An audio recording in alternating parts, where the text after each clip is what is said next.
Welcome to the weekly podcast of First United Methodist Church in Costa Mesa, California. Founded in 1912, the church gathers on Sundays at 10 a.m., and we invite you to join us anytime. For more information, visit our website, costamesafirst.umc.com, or connect with us on Facebook, Instagram, or Twitter.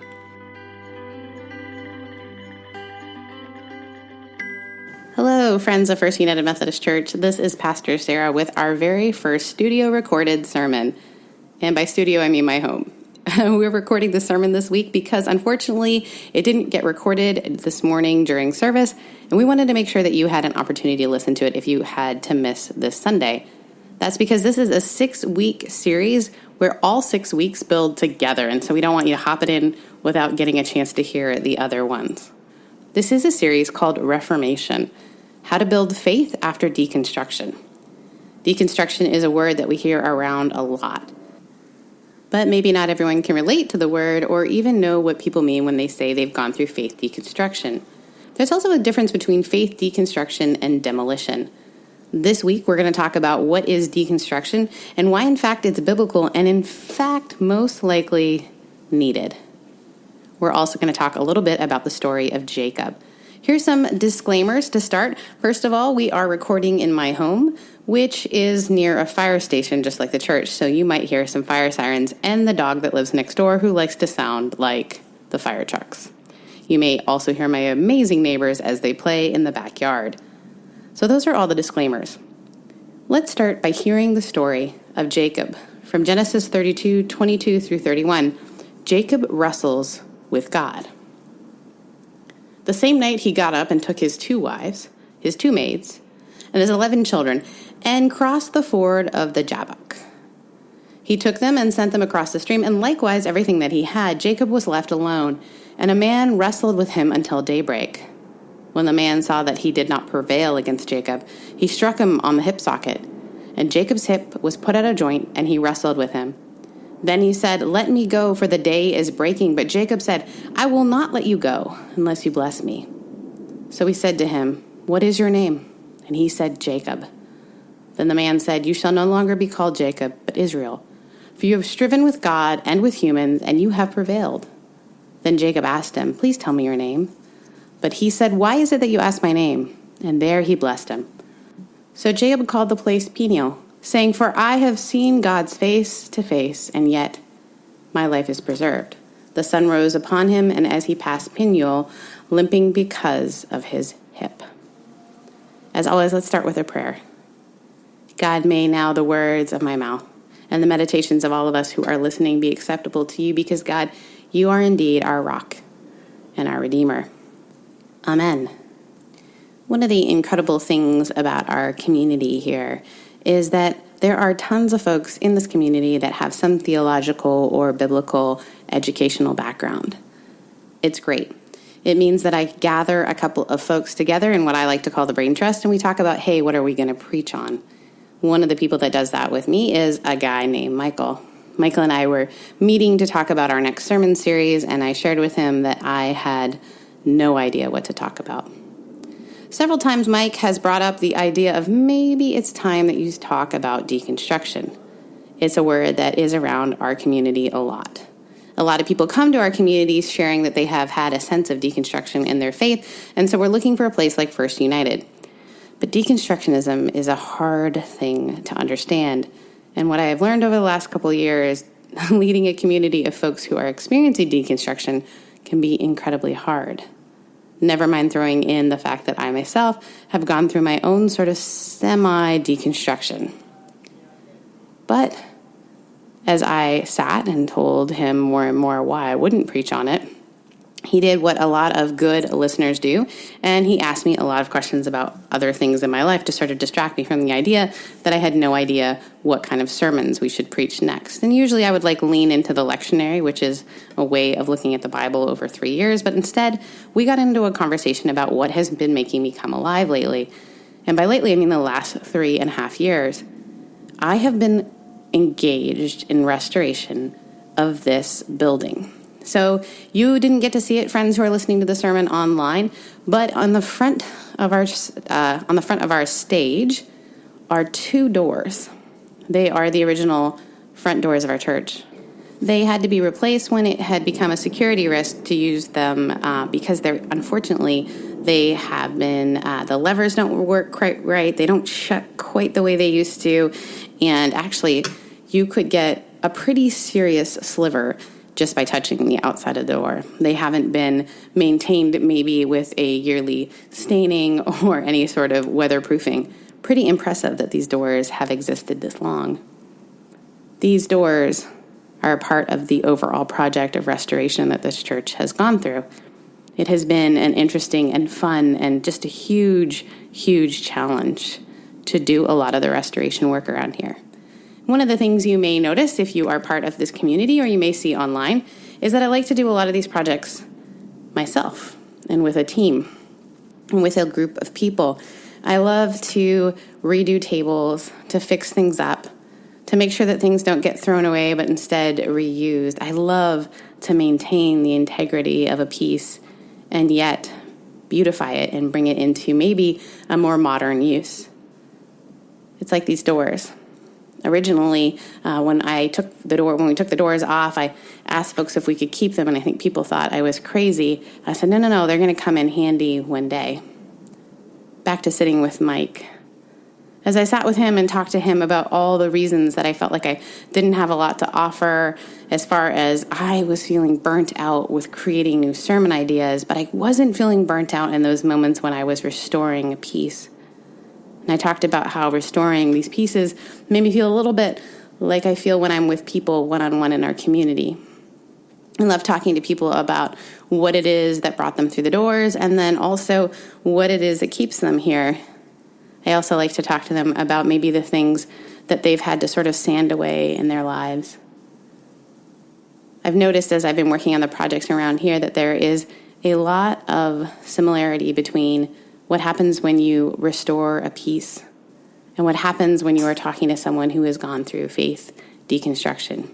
Now, for some of our older folks who have been going to this community for a very long time, they may in fact say that they haven't gone through faith deconstruction. But maybe it's not their faith that has been deconstructed, but instead the idea of what the church was going to be. Remember, actual demolition took place. Buildings were torn to the ground. All kinds of fellowship hall space and also gym space and places where they thought families would worship and be together and fellowship together for years became really places that weren't safe. They fell into disrepair. There also wasn't enough parking. So there was a sense that all this hope had gone into looking at these buildings and what these buildings could do ministry-wise and also for the community. And so as they came down, there was a sense of despair and grief. Deconstruction, the thing that they had built up in their mind, had changed. Maybe you relate to that. I told a funny story this morning because it's one of my favorites about sort of the attitude or mindset or things that were happening around here when I first got here. There were a lot of changes that happened quickly. And so I can understand why me coming in felt a little bit disruptive. One of the first Sundays that my parents came to visit from out of state, they were sitting on the pew with a woman who was older and just is absolutely hilarious. And she was sitting there, and all of the windows were open, these beautiful stained glass windows. And if you don't attend our community, I invite you to look online at pictures of these incredible windows because they're actually made by members of the community. These windows really, again, are symbols of hope for what the future would hold and who would sit in the pews. So as my parents were sitting there, this sweet woman who was sitting next to them, under her breath, and by under her breath, I mean a stage whisper that was so loud that my parents that were all the way down on the other end of the pew heard. She said, "I knew it. I knew she would take the stained glass windows." Somehow, in her mind, I had taken all the stained glass windows because I didn't think that they would be modern enough for the people that were going to be coming into the space. My mom politely explained that the windows were still going to be utilized and that they were simply open to provide some much-needed air. See, what she was saying, although funny, also shows something that was happening. A sense that what they once believed to be true is no longer true. That's the same for a lot of people with faith.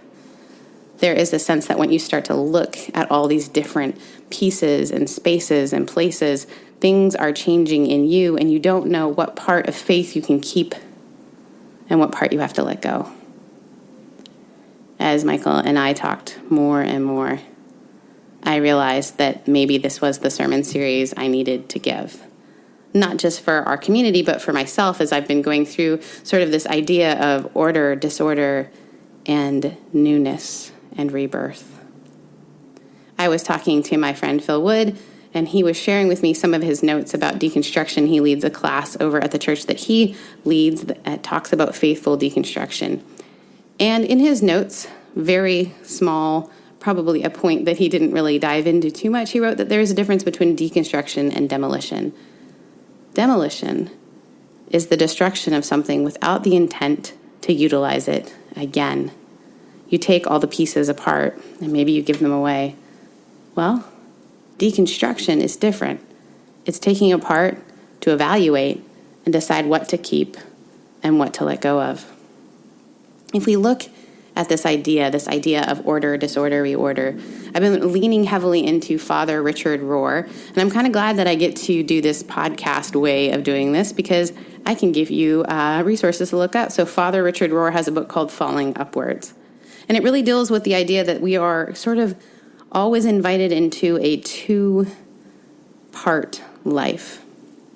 The first part of life is sort of the part where we build our he calls it a container, our first half of life. He says almost all of culture and even most of religious history has been invested in the creation and maintenance of first half of life issues. The big three concerns are identity, security, sexuality, and gender. They don't just preoccupy us, they can totally take over. And that is where history has been up to now. He says, in fact, that he is afraid that most generations have seen boundary marking and protecting those boundaries as their primary and sometimes only task in life. And they deny their pain and avoid the necessary falling. Many have kept themselves from their own spiritual depths and therefore have been kept from their own spiritual heights. Let me say that again.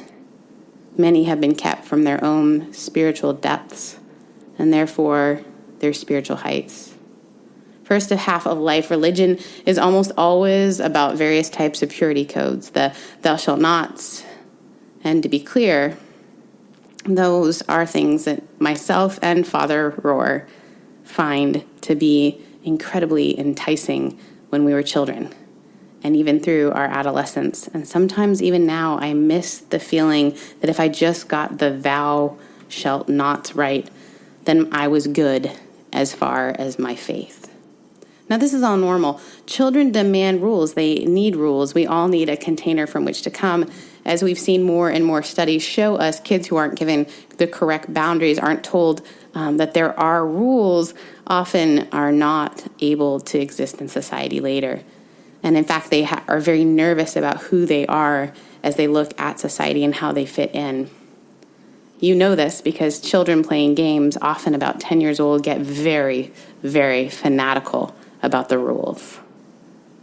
Deconstruction of those rules or an evaluation of those rules are really the only way that we can move into sort of the second half of life. And that's where Rohr is suggesting the depth of faith is found. For this church community, there has been this invitation into a second life, into something different, into something new. But I think sometimes we're so afraid of deconstructing the first because we feel like it might be demolition. I sat with a girl this week who was headed back to school after being with us for a while. And with tears in her eyes, she expressed that she found our community because she was so desperately sad about her faith deconstruction and that the container that she once loved so much just didn't serve her anymore. And it felt like demolition. Well, it often does, especially because within Christian faith, we don't talk enough about deconstruction. But it's quite normal. In fact, I would argue that it's biblical. Jesus offered a sort of deconstruction. Jesus reminds us that you have heard it said and then says something new. Paul, on the road to Damascus, goes through a deconstruction and a reorder. See, he was not someone who wasn't a believer. He was a believer in faith, but it was a different sort of faith. He will have to go through the experience of being blinded. His very faith will require a new sight, a new way of seeing.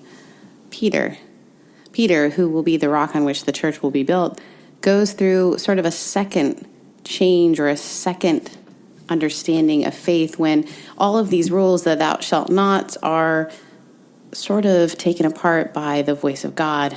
The story of the sheet that comes down, and all of a sudden the question of what is permissible to eat is answered in a way that he wasn't expecting. Seems like the container that he grew up with has changed.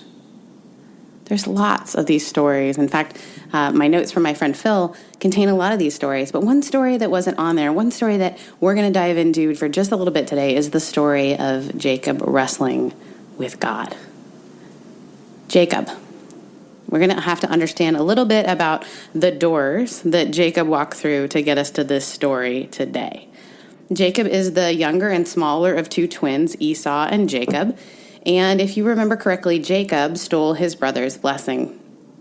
As the younger one, he wasn't in line to receive blessing, so he had to trick his dad. Then he starts to see God in this way. In order to get a blessing from God, he's going to have to trick God. Isn't that interesting?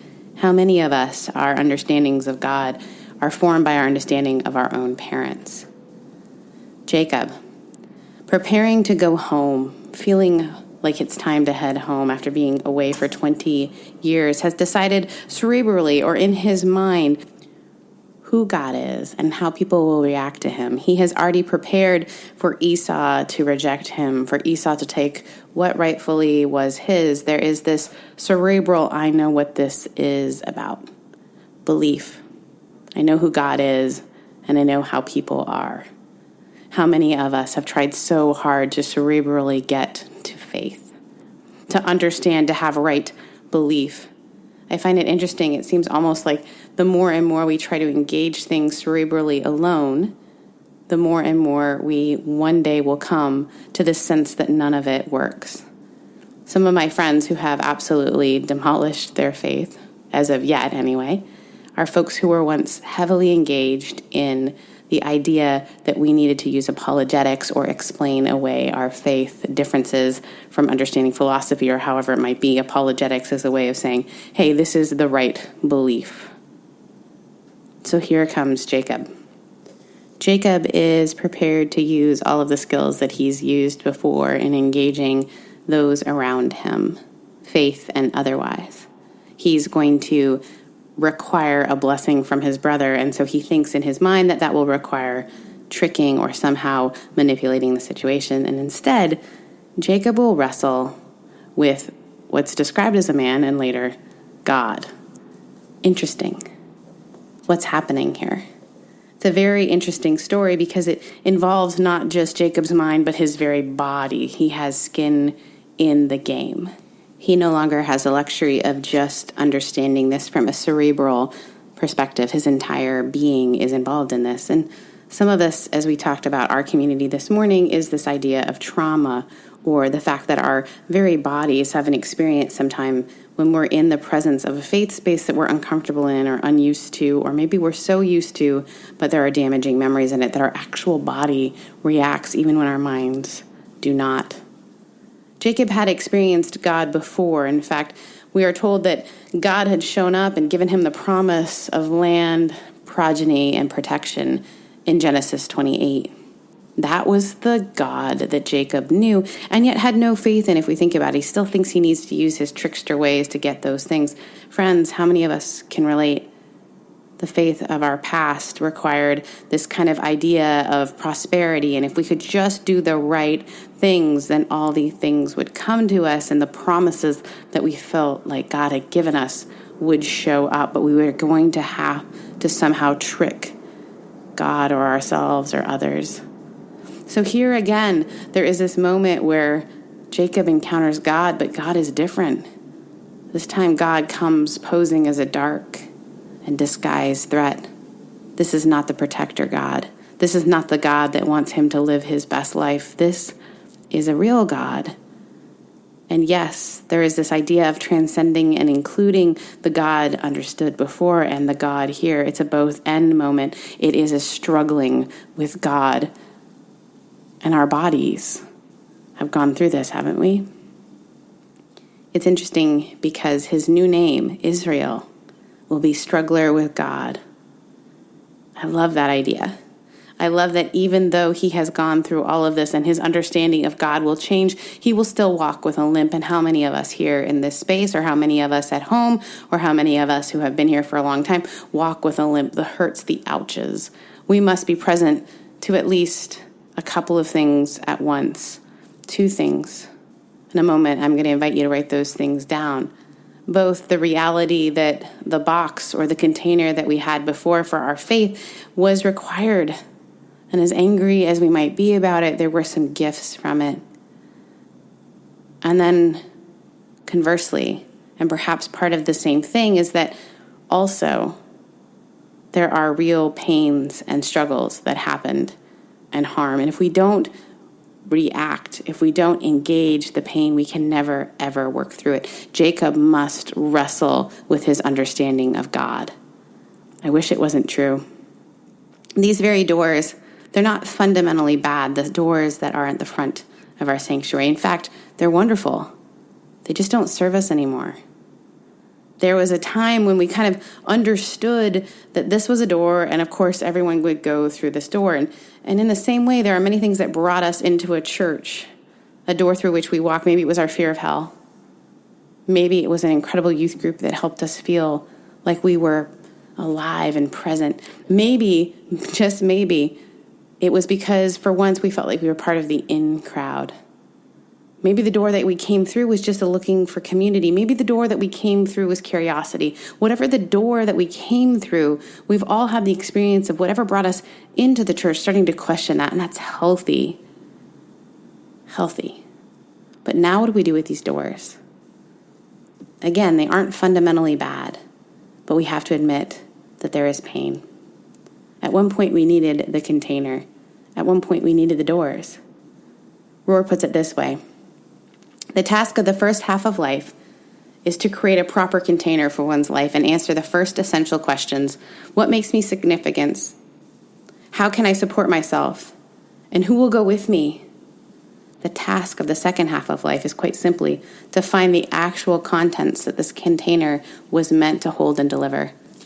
As Mary Oliver puts it, what is it that you plan to do with your one wild and precious life? In other words, the container is not an end in itself, but exists for the sake of your deeper and fullest life, which you largely do not know about yourself.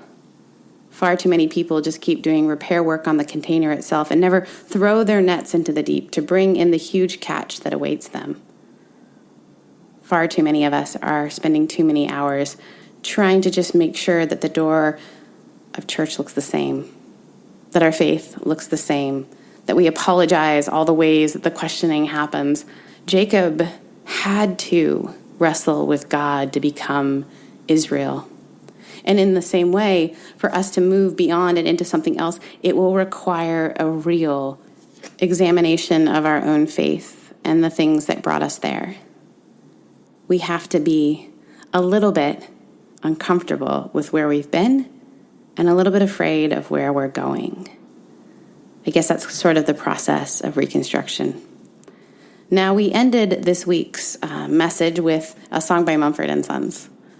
On a recent flight where I was actually working on this sermon, I was listening to my Spotify account and listening to a station that had played a bunch of music that I liked, including this one song by Mumford & Sons. And if I'm honest, I always thought the song was about Marcus Mumford talking to a girl trying to understand what she thinks or how she feels. What was really fun was to discover that the song was actually a song that he wrote in reflecting upon his faith community that he grew up with. His parents are Christian church leaders, John and Eleanor Mumford. They're the founders of Vineyard Church in the UK and Ireland. And although many of the folks in his band don't identify as Christian any longer, they do have a profound understanding that this is where they came from and that this is something that they're always hunting for. This is what he wrote: I don't even call myself a Christian. Spirituality is the word I engage with more. We're fans of faith, not religion. The song Believe is a conversation between themselves and those who profess the faith tradition, and it's also a request to God to find God in a new way. Marcus says this about his writing: we're just writing songs that ask questions. Sometimes the best way to go about exploring a question, things we don't necessarily talk about in conversation, is by writing a song. That's why it's quite hard unpacking your songs. You write them in moments of privacy and inadequacy and articulation. When you can't really express how you're feeling, so you write it down in a poetic way and license and vent as much as you want. In one of those moments, he wrote this song, Believe.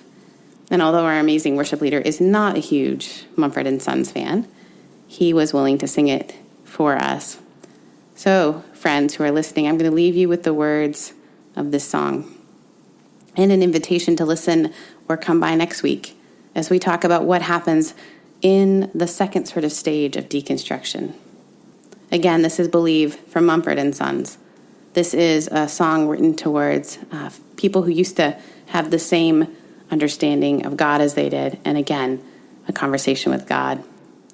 You may call it in this evening, but you've only lost the night. Present all your pretty feelings, may they comfort you tonight. And I'm climbing over something and I'm running through these walls, and I don't even know if I believe. I don't even know if I believe. I don't even know if I believe everything you're trying to say to me. And I had the strangest feeling, your words, not all it seems. So tired of misconceiving what else this could have been. And I don't even know if I believe. I don't even know if I believe. I don't even know if I believe everything you're trying to say to me. So open up my eyes and tell me I'm alive. This is never going to go our way.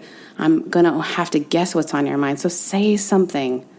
Say something like you love me, lest you want to move away from the noise of this place. Well, I don't even know if I believe. I don't even know if I believe. I don't even know if I want to believe everything you're trying to say to me. So open up my eyes and tell me I'm alive. This is never going to go our way if I'm going to have to guess what's on your mind. Friends, may we together gather around this idea of what it looks like to open up our eyes. Amen.